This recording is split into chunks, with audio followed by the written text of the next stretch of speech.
सभी शिव भक्तों को पूरन चंद्र पांडे का सादर प्रणाम। भक्तजनों, भगवान शिव को भोले भंडारी क्यों कहते हैं? आप इस बारे में जानना चाहते हैं तो इस कथा को आप ध्यान से सुनेंगे। भगवान शिव सर्वशक्तिमान होते हुए भी भोले भंडारी कहलाते हैं। वह अकेले एक ऐसे देवता हैं जो बहुत जल्दी प्रभावित हो जाते हैं। जब पाप बढ़ते हैं, कोई गलत काम करता है तो उन्हें क्रोध भी आ जाता है। क्रोधित होकर तांडव नृत्य करने लगते हैं। उनके क्रोध से कामदेव भस्म हो गए। कलयुग के आते ही उन्होंने देखा लोग अन्याय करने लगे। पशुओं की हत्या, खाने पीने की चीजों में मिलावट, गर्भपात, रिश्वत, बलात्कार, हत्याएं आदि अनेक कुकृतियों को देखकर भगवान शिव क्रोधित हो गए। उन्होंने अपने वर्षाकाली डमरू को बजाना बंद कर दिया। परिणाम स्वरूप धरती पर अकाल पड़ गया। फसल, सब्जी, फल आदि होना तो दूर की बात है, बड़े बड़े पेड़ भी सूखने लगे। धरती फटने लगी। कुएं, तालाब सब सूख गए। पानी के बगैर लोग तड़पने मरने लगे। यह देखकर मां भगवती को बड़ी दया आ गई। उन्होंने शंकर भगवान से कहा, हे प्रभु, आप बड़े दयालु हैं। धरती पर लोग इस तरह मर रहे हैं, तड़प रहे हैं, दुखी हैं। रात दिन आपकी स्तुति में लगे हुए हैं, हाथ जोड़ रहे हैं आपके आगे, परंतु आप तो किसी की सुनते ही नहीं। क्या हो गया आपको? भगवान शिव ने कहा, हे देवी, मैंने मनुष्य के कल्याण के लिए हर मौसम में अनेक प्रकार की फल, सब्जियां, अनाज, दालें, नाना प्रकार के खाने पीने की वस्तुएं तैयार की हैं। दूध की व्यवस्था की है। गायें, भैंस, बकरियां आदि इतने बनाए हैं। सवारी के लिए, बोझा ढोने के लिए गधा, ऊंट, घोड़ा आदि इतने जानवर बनाए हैं। पीने के पानी की व्यवस्था की। इंद्र को समय समय पर वर्षा करने के लिए आदेश दिए। इसके बाद भी लोग पाप कर्मों में लगे हैं। यह अच्छी बात नहीं है। इन्हें सबक मिलना चाहिए। इन पापियों को जब दंड मिलेगा तभी ही इनकी अकल ठिकाने लगेगी। पार्वती जी बोली, हे प्रभु, संसार में कई बड़े धर्मात्मा भी हैं।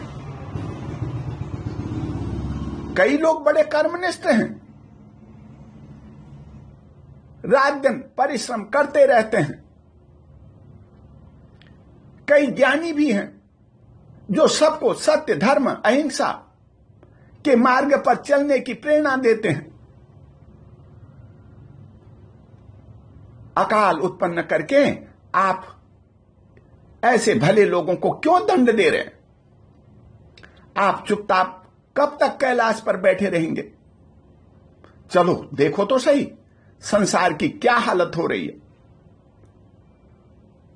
दोनों घूमते हुए प्राणियों की दशा देखने के लिए, संसार की हालत देखने के लिए, सब जानकारी लेने के लिए धराधाम पर घूमने लगे। ज्येष्ठ की दोपहरी, तपती धूप, एक किसान सूखे खेत में हल चला रहा है। मां भगवती ने किसान के पास जाकर के पूछा, आपको मालूम है वर्षा हो नहीं रही है, अकाल पड़ा हुआ है, आगे बरसात की कोई संभावना भी नहीं दिखाई दे रही है, फिर भी तुम अपने शरीर को धूप में झुलसा रहे हो, बैलों को इतना कष्ट दे रहे हो। न अपनी चिंता है न बैलों की। इस धूप में थोड़ी देर आराम कर लो। इस खेत को जोतने से तुम्हें कोई फायदा नहीं मिलने वाला है। देवी की बात सुनकर किसान ने कहा, यह मेरा कर्म है, मैं वर्षा के भरोसे अपना कर्म छोड़ दूं, यह ठीक नहीं। वर्षा हो या ना हो, मुझे अपना काम करना है। मैं हल चलाना छोड़ दूंगा तो न इन बैलों की आदत काम करने की रहेगी न मेरी। हम काम करना ही भूल जाएंगे तो क्या होगा? यदि वर्षा हो भी जाए कभी तो हम उससे कोई लाभ नहीं उठा पाएंगे। यही सोचकर मैं अपना काम कर रहा हूं। किसान की बात सुनकर के दोनों वापस कैलाश पर्वत पर चल दिए। तभी पार्वती जी ने कहा, हे प्रभु, आपने अपना वर्षाकारी डमरू बांध करके रख दिया है।